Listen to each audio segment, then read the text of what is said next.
Today we are going to see the analysis of Let Us Go Home short story by Quillian Seo. In this short story, Quillian Seo glorifies motherhood. In the typical Indian scenario, the home is incomplete without mother. Usually, the child reaching his home searches for his mother. So, home is representing motherhood. Quillian Seo could have given the title as The Child Goes Home, but he has given the title as Let Us Go Home, to make us feel the pain the boy feels the pain. The pain of the boy is universalized. To make us understand the pain of the boy, the author has given the title Let Us Go Home instead of giving the title as The Boy Goes Home. We have analyzed the title of the short story. Now we are going to see the theme of the short story.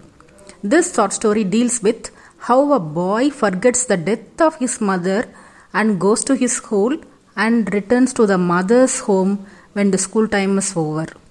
The nature of children also discussed in this short story. Children forget their miseries for a while when they find things like marbles. The story begins with normal happy childhood days in the school.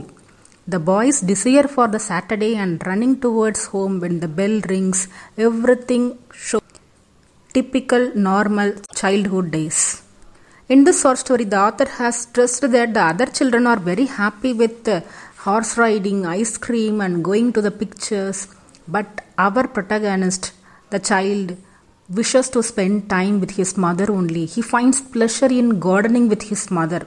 The sight of home with flying window curtains and mother waving at him gives him pleasure and contentment. He does not wish for materialistic things like other children. He wishes for affection and love from his mother. That is the only need the boy lacks actually. So it is the pleasure for him. That home feel is the pleasure for him.